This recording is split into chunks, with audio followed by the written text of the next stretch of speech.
अध्याय 2 भारत का भौतिक स्वरूप। इस अध्याय में कुल 11 पृष्ठ हैं। यह अध्याय पृष्ठ संख्या 7 से शुरू होकर पृष्ठ संख्या 17 पर समाप्त होगा। पृष्ठ संख्या 7। जैसा कि आप जानते हैं कि भारत विभिन्न स्थलाकृतियों वाला एक विशाल देश है। आप किस प्रकार के क्षेत्र अथवा भूभाग में रहते हैं? यदि आप मैदानी क्षेत्र में रहते हैं तो आप वहां के दूर तक फैले विशाल मैदानों से परिचित होंगे, और यदि पर्वतीय क्षेत्र के निवासी हैं तो आप पर्वतीय ढलानों और घाटियों से भलीभांति परिचित होंगे। वास्तव में हमारे देश में हर प्रकार की भू आकृतियां पाई जाती हैं, जैसे पर्वत, मैदान, मरुस्थल, पठार तथा द्वीप समूह।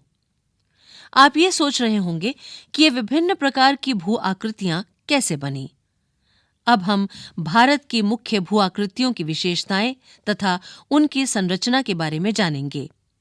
यहाँ विभिन्न प्रकार की शैलें पाई जाती हैं, जिनमें से कुछ संगमरमर की तरह कठोर होती हैं, जिसका प्रयोग ताजमहल के निर्माण में हुआ है, एवं कुछ सेल खड़ी की तरह मुलायम होती हैं, जिसका प्रयोग टैल्कम पाउडर बनाने में होता है।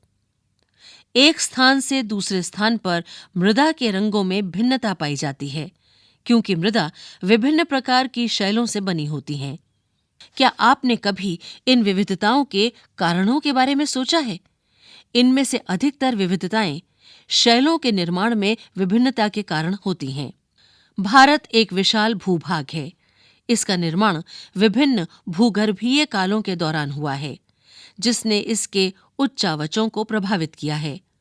भूगर्भीय निर्माणों के अतिरिक्त कई अन्य प्रक्रियाओं जैसे अपक्षय, अपर्दन तथा निक्षेपण के द्वारा वर्तमान उच्चावचों का निर्माण तथा संशोधन हुआ है। कुछ प्रमाणों पर आधारित सिद्धांतों की सहायता से भूगर्भ शास्त्रियों ने इन भौतिक आकृतियों के निर्माण की व्याख्या करने की कोशिश की है। इसी तरह का एक सर्वमान्य सिद्धांत प्लेट विवर्तनिक का सिद्धांत है। इस सिद्धांत के अनुसार पृथ्वी की ऊपरी परपटी 7 बड़ी एवं कुछ छोटी प्लेटों से बनी है। चित्र संख्या 2.2।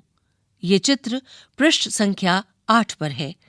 इसमें भूपृष्ठ की मुख्य प्लेटें दर्शाई गई हैं तथा प्लेट की गति की दिशा, विनाशकारी प्लेट सीमा, निर्माणकारी प्लेट सीमा तथा अनिश्चित प्लेट सीमा भी दर्शाई गई हैं।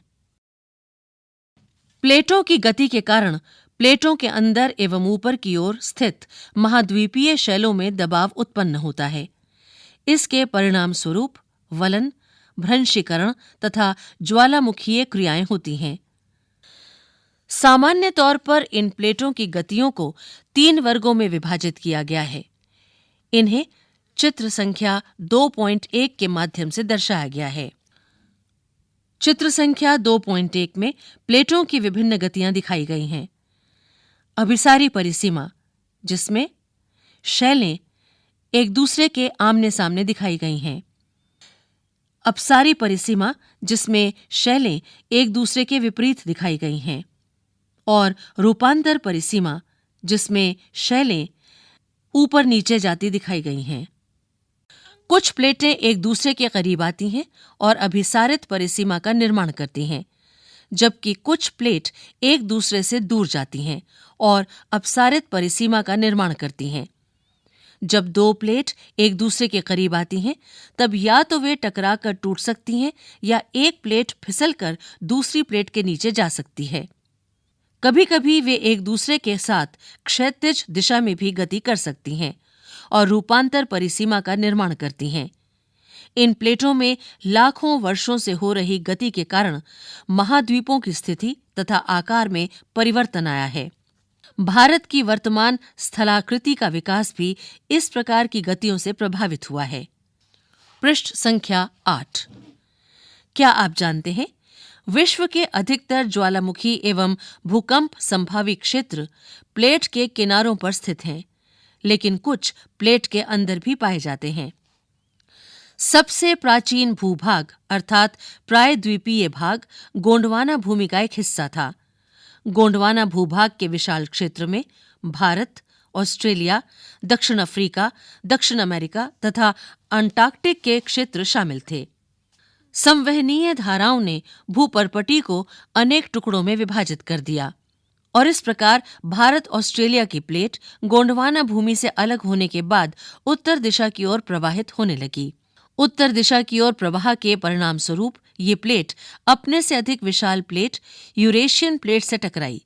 इस टकराव के कारण इन दोनों प्लेटों के बीच स्थित टेथिस भू अभिनीति के अवसादी चट्टान वलित होकर हिमालय तथा पश्चिम एशिया की पर्वतीय श्रृंखला के रूप में विकसित हो गए। गोंडवाना भूमि ये प्राचीन विशाल महाद्वीप पैंजिया का दक्षिणतम भाग है, जिसके उत्तर में अंगारा भूमि है।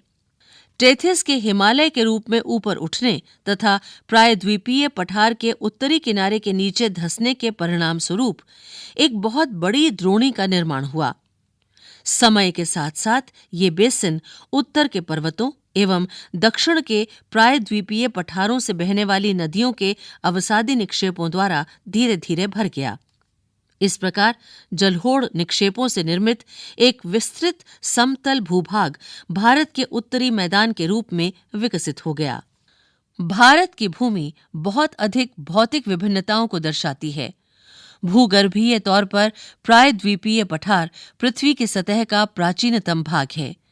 इसे भूमि का एक बहुत ही स्थिर भाग माना जाता था, परंतु हाल के भूकंपों ने इसे गलत साबित किया है। हिमालय एवं उत्तरी मैदान हाल में बनी स्थलाकृतियां हैं। भूगर्भ वैज्ञानिकों के अनुसार हिमालय पर्वत एक अस्थिर भाग है।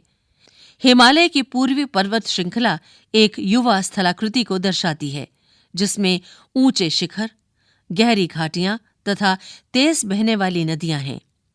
उत्तरी मैदान जलहोड़ निक्षेपों से बने हैं। प्रायद्वीपीय पठार आग्नेय तथा रूपांतरित शैलों वाली कम ऊंची पहाड़ियों एवं चौड़ी घाटियों से बना है। पृष्ठ संख्या 9। मुख्य भौगोलिक वितरण। भारत की भौगोलिक आकृतियों को विभिन्न वर्गों में विभाजित किया जा सकता है, जिसे चित्र संख्या 2.4 के माध्यम से दर्शाया गया है। ये चित्र पृष्ठ संख्या 10 पर है। ये वर्ग इस प्रकार हैं: 1.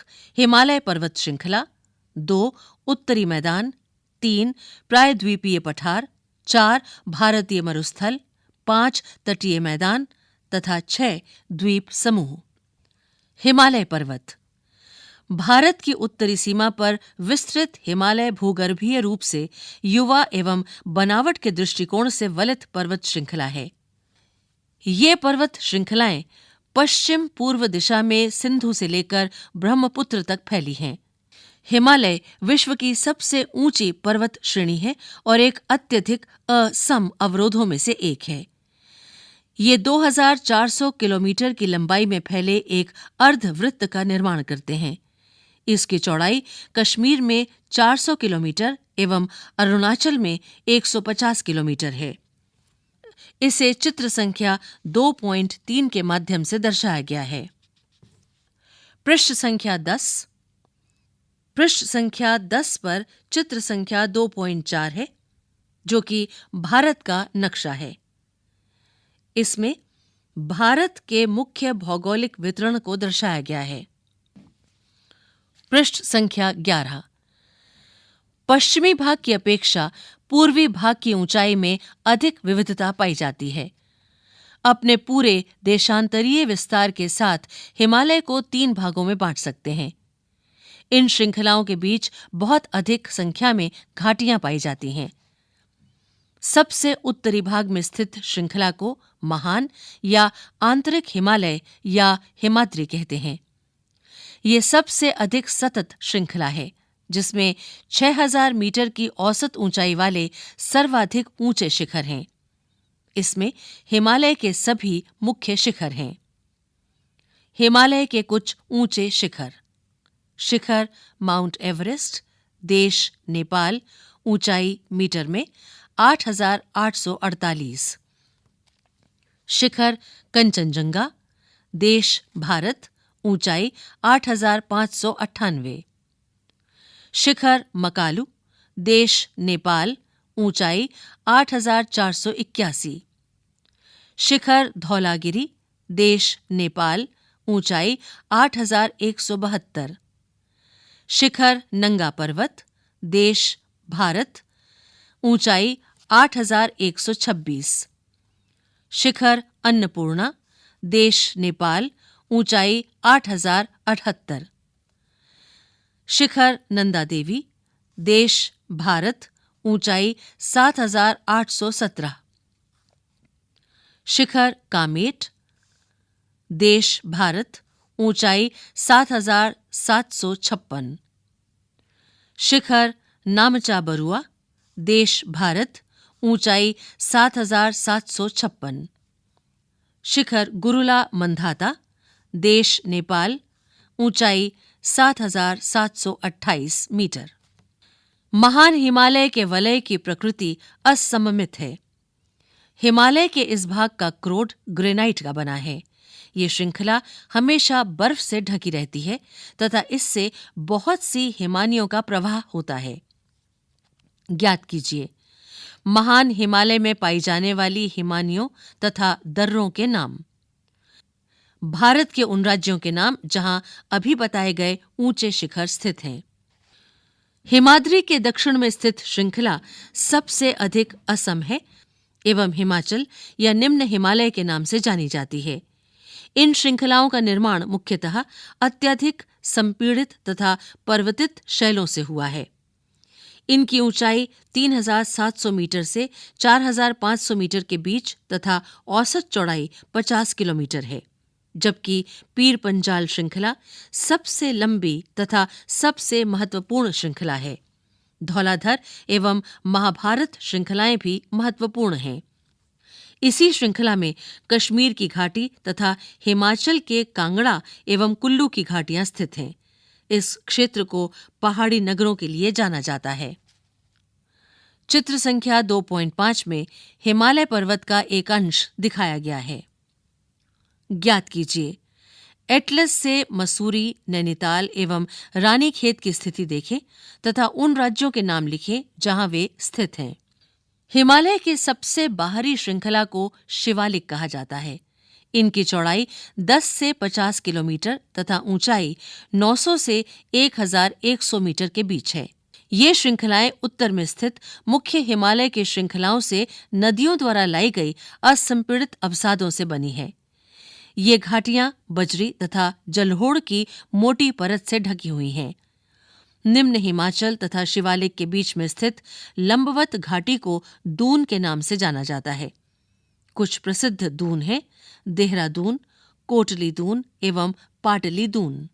इस उत्तर दक्षिण के अतिरिक्त हिमालय को पश्चिम से पूर्व तक स्थित क्षेत्रों के आधार पर भी विभाजित किया गया है। इन वर्गीकरणों को नदी घाटियों की सीमाओं के आधार पर किया गया है। उदाहरण के लिए सतलुज एवं सिंधु के बीच स्थित हिमालय के भाग को पंजाब हिमालय के नाम से जाना जाता है, लेकिन पश्चिम से पूर्व तक क्रमशः इसे कश्मीर तथा हिमाचल हिमालय के नाम से भी जाना जाता है। सतलुज तथा काली नदियों के बीच स्थित हिमालय के भाग को कुमाऊं हिमालय के नाम से भी जाना जाता है। काली तथा तिस्ता नदियां नेपाल हिमालय का एवं तिस्ता तथा दिहांग नदियां असम हिमालय का सीमांकन करती हैं। हिमालय के कुछ क्षेत्रीय नाम पता कीजिए। पृष्ठ संख्या 12। ब्रह्मपुत्र हिमालय की सबसे पूर्वी सीमा बनाती है।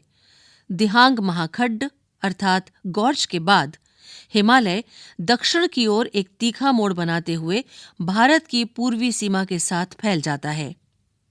इन्हें पूर्वांचल या पूर्वी पहाड़ियों तथा पर्वत श्रृंखलाओं के नाम से जाना जाता है। ये पहाड़ियां उत्तर पूर्वी राज्यों से होकर गुजरती हैं तथा मजबूत बलुआ पत्थरों जो अवसादी शैल है उससे बनी हैं। ये घने जंगलों से ढकी हैं तथा अधिकतर समानांतर श्रृंखलाओं एवं घाटियों के रूप में फैली हैं। पूर्वांचल में पटकाई, नागा, मिजो तथा मणिपुर पहाड़ियां शामिल हैं। चित्र संख्या 2.6 इसमें मिजो पहाड़ियां दर्शाई गई हैं। उत्तरी मैदान। उत्तरी मैदान 3 प्रमुख नदी प्रणालियों सिंधु, गंगा एवं ब्रह्मपुत्र तथा इनकी सहायक नदियों से बना है। ये मैदान जलोढ़ मृदा से बना है। लाखों वर्षों में हिमालय के गिरिपाद में स्थित बहुत बड़े बेसिन अर्थात द्रोणी में जलोढ़ों का निक्षेप हुआ, जिससे इस उपजाऊ मैदान का निर्माण हुआ। इसका विस्तार 7 लाख वर्ग किलोमीटर के क्षेत्र पर है। ये मैदान लगभग 2400 किलोमीटर लंबा एवं 240 से 320 किलोमीटर चौड़ा है। चित्र संख्या 2.7 में उत्तरी मैदान को दर्शाया गया है। ये सघन जनसंख्या वाला भौगोलिक क्षेत्र है। समृद्ध मृदा आवरण, पर्याप्त पानी की उपलब्धता एवं अनुकूल जलवायु के कारण कृषि की दृष्टि से ये भारत का अत्यधिक उत्पादक क्षेत्र है। क्या आप जानते हैं, ब्रह्मपुत्र नदी में स्थित माजौली विश्व का सबसे बड़ा नदीय द्वीप है, जहां लोगों का निवास है। उत्तरी पर्वतों से आने वाली नदियां निक्षेपण कार्य में लगी हैं। नदी के निचले भागों में ढाल कम होने के कारण नदी की गति कम हो जाती है, जिसके परिणाम स्वरूप नदीय द्वीपों का निर्माण होता है। ये नदियां अपने निचले भाग में गाद एकत्र हो जाने के कारण बहुत सी धाराओं में बंट जाती हैं। इन धाराओं को वितरिकाएं कहा जाता है। क्या आप जानते हैं, दोआब का अर्थ है 2 नदियों के बीच का भाग। दोआब 2 शब्दों से मिलकर बना है, दो तथा आब अर्थात पानी। इसी प्रकार पंजाब भी 2 शब्दों से मिलकर बना है। पंज का अर्थ है 5 तथा आब का अर्थ है पानी। उत्तरी मैदान को मोटे तौर पर 3 उपवर्गों में विभाजित किया गया है। उत्तरी मैदान के पश्चिमी भाग को पंजाब का मैदान कहा जाता है। सिंधु तथा इसकी सहायक नदियों के द्वारा बनाए गए इस मैदान का बहुत बड़ा भाग पाकिस्तान में स्थित है। सिंधु तथा इसकी सहायक नदियां झेलम, चेनाब, रावी, ब्यास तथा सतलुज हिमालय से निकलती हैं। मैदान के इस भाग में दोआबों की संख्या बहुत अधिक है। गंगा के मैदान का विस्तार घग्गर तथा तिस्ता नदियों के बीच है। ये उत्तरी भारत के राज्यों हरियाणा, दिल्ली, उत्तर प्रदेश, बिहार, झारखंड के कुछ भाग तथा पश्चिम बंगाल में फैला है।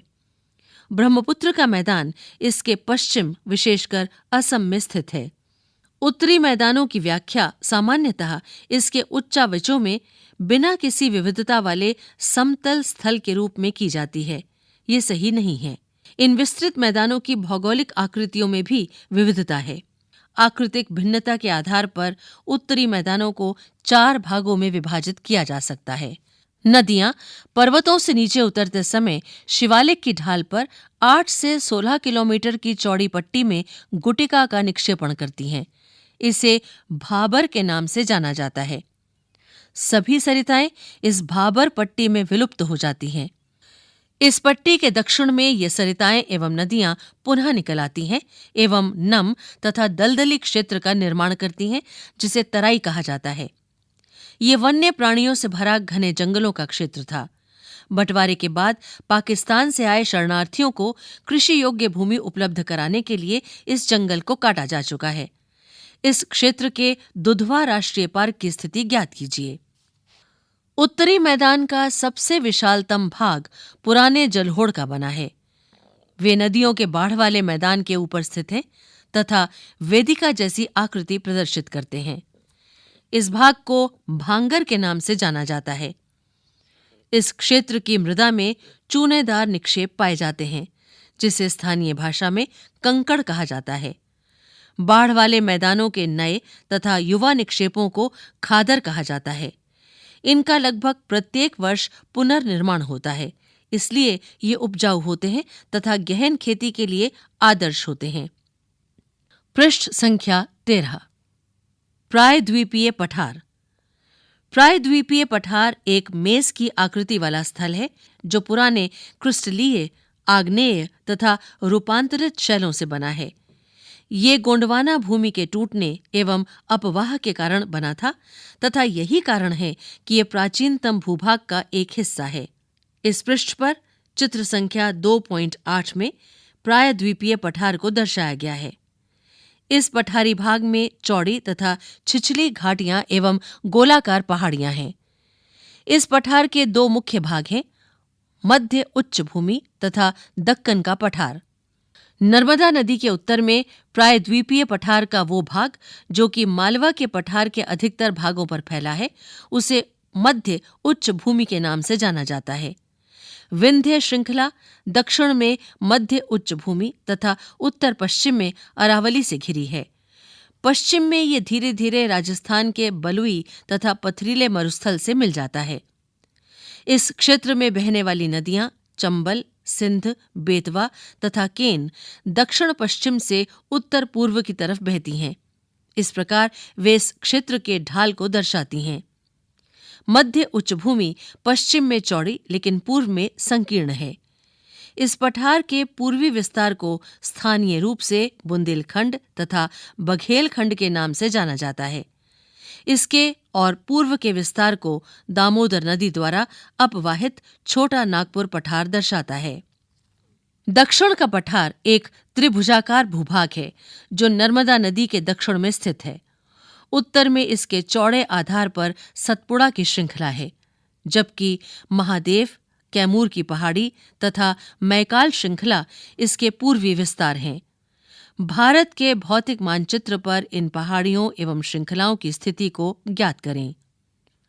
दक्षिण का पठार पश्चिम में ऊंचा एवं पूर्व की ओर कम ढाल वाला है। इस पठार का एक भाग उत्तर पूर्व में भी देखा जाता है, जिसे स्थानीय रूप से मेघालय, कार्बी एंगलोंग पठार तथा उत्तर कचार पहाड़ी के नाम से जाना जाता है। ये एक भ्रंश के द्वारा छोटा नागपुर पठार से अलग हो गया है। पश्चिम से पूर्व की ओर तीन महत्वपूर्ण श्रृंखलाएं गारो, खासी तथा जयंतिया हैं। दक्षिण के पठार के पूर्वी एवं पश्चिमी सिरे पर क्रमशः पूर्वी तथा पश्चिमी घाट स्थित हैं। पश्चिमी घाट पश्चिमी तट के समानांतर स्थित हैं। वे सतत हैं तथा उन्हें केवल दर्रों के द्वारा ही पार किया जा सकता है। भारत के भौतिक मानचित्र में थाल घाट, भोर घाट तथा पाल घाट की स्थिति ज्ञात करें। पश्चिमी घाट पूर्वी घाट की अपेक्षा ऊंचे हैं। पूर्वी घाट के 600 मीटर की औसत ऊंचाई की तुलना में पश्चिमी घाट की ऊंचाई 900 से 1600 मीटर है। पूर्वी घाट का विस्तार महानदी घाटी से दक्षिण में नीलगिरी तक है। पूर्वी घाट का विस्तार सतत नहीं है, ये अनियमित हैं एवं बंगाल की खाड़ी में गिरने वाली नदियों ने इनको काट दिया है। पश्चिमी घाट में पर्वतीय वर्षा होती है। ये वर्षा घाट के पश्चिमी ढाल पर आर्द्र हवा के टकराकर ऊपर उठने के कारण होती है। पश्चिमी घाट को विभिन्न स्थानीय नामों से जाना जाता है। पश्चिमी घाट की ऊंचाई उत्तर से दक्षिण की ओर बढ़ती जाती है। इस भाग के शिखर ऊंचे हैं, जैसे अनाईमुडी 2695 मीटर तथा डोडा बेटा 2633 मीटर। पूर्वी घाट का सबसे ऊंचा शिखर महेंद्रगिरी 1500 मीटर है। पूर्वी घाट के दक्षिण पश्चिम में शेवराय तथा जावेडी की पहाड़ियां स्थित हैं। उडगमंडलम, जिसे ऊटी के नाम से जाना जाता है, तथा कोडई कनाल जैसे प्रसिद्ध पहाड़ी नगरों की स्थिति मानचित्र में ज्ञात कीजिए। प्रायद्वीपीय पठार की एक विशेषता यहाँ पाई जाने वाली काली मृदा है, जिसे दक्कन ट्रैप के नाम से भी जाना जाता है। इसकी उत्पत्ति ज्वालामुखी से हुई है, इसलिए इसके शैल आग्नेय हैं। वास्तव में इन शैलों का समय के साथ अपरदन हुआ है, जिनसे काली मृदा का निर्माण हुआ है। अरावली की पहाड़ियां प्रायद्वीपीय पठार के पश्चिमी एवं उत्तर पश्चिमी किनारे पर स्थित हैं। ये बहुत अधिक अपरिदित एवं खंडित पहाड़ियां हैं। ये गुजरात से लेकर दिल्ली तक दक्षिण पश्चिम एवं उत्तर पूर्व दिशा में फैली हैं।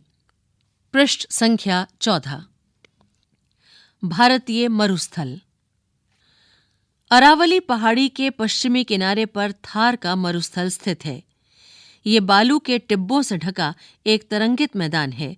इस क्षेत्र में प्रतिवर्ष 150 मिलीमीटर से भी कम वर्षा होती है। इस शुष्क जलवायु वाले क्षेत्र में वनस्पति बहुत कम है। वर्षा ऋतु में ही कुछ सरिताएं दिखती हैं और उसके बाद वे बालू में ही विलीन हो जाती हैं। पर्याप्त जल नहीं मिलने से वे समुद्र तक नहीं पहुंच पाती हैं। केवल लूनी ही इस क्षेत्र की सबसे बड़ी नदी है। बरकान, जो अर्धचंद्राकार बालू का टीला है, इसका विस्तार बहुत अधिक क्षेत्र पर होता है, लेकिन लंबवत टीले भारत पाकिस्तान सीमा के समीप प्रमुखता से पाए जाते हैं। यदि आप जैसलमेर जाएं तो बरकान के समूह देख सकते हैं। इस पृष्ठ पर चित्र संख्या 2.9 भारतीय मरुस्थल का एक दृश्य दिखा रहा है। पृष्ठ संख्या 15 तटीय मैदान। प्रायद्वीपीय पठार के किनारों संकीर्ण तटीय पट्टियों का विस्तार है। ये पश्चिम में अरब सागर से लेकर पूर्व में बंगाल की खाड़ी तक विस्तृत है। पश्चिमी तट, पश्चिमी घाट तथा अरब सागर के बीच स्थित एक संकीर्ण मैदान है। इस मैदान के 3 भाग हैं। तट के उत्तरी भाग को कोंकण, मुंबई तथा गोवा, मध्य भाग को कन्नड़ मैदान एवं दक्षिणी भाग को मालाबार तट कहा जाता है। बंगाल की खाड़ी के साथ विस्तृत मैदान चौड़ा एवं समतल है। उत्तरी भाग में इसे उत्तरी सरकार कहा जाता है, जबकि दक्षिणी भाग कोरोमंडल तट के नाम से जाना जाता है। बड़ी नदियां जैसे महानदी, गोदावरी, कृष्णा तथा कावेरी इस तट पर विशाल डेल्टा का निर्माण करती हैं। बड़ी नदियां जैसे महानदी, गोदावरी, कृष्णा तथा कावेरी इस तट पर विशाल डेल्टा का निर्माण करती हैं। चिल्का झील पूर्वी तट पर स्थित एक महत्वपूर्ण भूलक्षण है। चित्र संख्या 2.10, जिसमें एक तटीय मैदान का दृश्य दिखाया गया है। क्या आप जानते हैं, चिल्का झील भारत में खारे पानी की सबसे बड़ी झील है। ये उड़ीसा में महानदी डेल्टा के दक्षिण में स्थित है। द्वीप समूह। आप पहले ही सुन चुके हैं कि भारत का मुख्य स्थल भाग अत्यधिक विशाल है। इसके अतिरिक्त भारत में 2 द्वीपों का समूह भी स्थित है। क्या आप इन द्वीप समूहों को पहचान सकते हैं? चित्र संख्या 2.11 एक द्वीप का दृश्य। केरल के मालाबार तट के पास स्थित लक्षद्वीप की स्थिति को ज्ञात कीजिए। द्वीपों का यह समूह छोटे प्रवाल द्वीपों से बना है। पहले इनको लकादीप, मिनिकाय तथा एमीन द्वीप के नाम से जाना जाता था। 1973 में इनका नाम लक्षद्वीप रखा गया। ये 32 वर्ग किलोमीटर के छोटे से क्षेत्र में फैला है। कावारत्ती द्वीप लक्षद्वीप का प्रशासनिक मुख्यालय है। इस द्वीप समूह पर पादप तथा जंतु के बहुत से प्रकार पाए जाते हैं। पिटली द्वीप, जहां मनुष्य का निवास नहीं है, वहां एक पक्षी अभयारण्य है। प्रवाल। प्रवाल पॉलिप्स कम समय तक जीवित रहने वाले सूक्ष्म प्राणी हैं जो कि समूह में रहते हैं। इनका विकास छिछले तथा गर्म जल में होता है। इनसे कैल्शियम कार्बोनेट का स्राव होता है। प्रवाल स्राव एवं प्रवाल अस्थियां टीले के रूप में निक्षेपित होती हैं। ये मुख्यतः 3 प्रकार के होते हैं: प्रवाल रोधिका, तटीय प्रवाल भित्ति तथा प्रवाल वलय द्वीप। ऑस्ट्रेलिया का ग्रेट बैरियर रीफ प्रवाल रोधिका का अच्छा उदाहरण है। प्रवाल वलय द्वीप गोलाकार या हॉर्स शू आकार वाले रोधिका होते हैं। अब बंगाल की खाड़ी में उत्तर से दक्षिण की तरफ फैले द्वीपों की श्रृंखला की ओर ध्यान दीजिए। ये अंडमान एवं निकोबार द्वीप हैं। ये द्वीप समूह आकार में बड़े संख्या में बहुल तथा बिखरे हुए हैं। ये द्वीप समूह मुख्यतः 2 भागों में बांटा गया है, उत्तर में अंडमान तथा दक्षिण में निकोबार। ये माना जाता है कि ये द्वीप समूह निमज्जित पर्वत श्रेणियों के शिखर पर हैं। ये द्वीप समूह देश की सुरक्षा के लिए बहुत महत्वपूर्ण हैं। इन द्वीप समूहों में पाए जाने वाले पादप एवं जंतुओं में बहुत अधिक विविधता है। ये द्वीप विषुवत वृत्त के समीप स्थित हैं एवं यहाँ की जलवायु विषुवतीय है तथा ये घने जंगलों से आच्छादित है। क्या आप जानते हैं, भारत का एकमात्र सक्रिय ज्वालामुखी अंडमान तथा निकोबार द्वीप समूह के बैरन द्वीप पर स्थित है। विभिन्न भू आकृतिक विभागों का विस्तृत विवरण प्रत्येक विभाग की विशेषताएं स्पष्ट करता है, परंतु ये स्पष्ट है कि ये विभाग एक दूसरे के पूरक हैं और वे देश को प्राकृतिक संसाधनों में समृद्ध बनाते हैं। उत्तरी पर्वत जल एवं वनों के प्रमुख स्रोत हैं। उत्तरी मैदान देश के अन्न भंडार हैं। इनसे प्राचीन सभ्यताओं के विकास को आधार मिला। पठारी भाग खनिजों के भंडार हैं, जिसने देश के औद्योगिकरण में विशेष भूमिका निभाई है। तटीय क्षेत्र मत्स्यन और पोत संबंधी क्रियाकलापों के लिए उपयुक्त स्थान हैं। इस प्रकार देश के विविध भौतिक आकृतियां भविष्य में विकास की अनेक संभावनाएं प्रदान करती हैं। पृष्ठ संख्या 16। अभ्यास। प्रश्न 1। इन विकल्पों में से सही उत्तर चुनिए। 1. एक स्थलीय भाग जो तीन ओर से समुद्र से घिरा हो। क. तट। ख. प्रायद्वीप। ग. द्वीप। घ. इनमें से कोई नहीं। 2. भारत के पूर्वी भाग में म्यांमार की सीमा का निर्धारण करने वाले पर्वतों का संयुक्त नाम। क. हिमाचल। ख. पूर्वांचल। ग. उत्तराखंड। घ. इनमें से कोई नहीं। 3. गोवा के दक्षिण में स्थित पश्चिम तटीय पट्टी। क. कोरोमंडल। ख. कन्नड़। ग. कोंकण। घ. उत्तरी सरकार। 4. पूर्वी घाट का सर्वोच्च शिखर। क.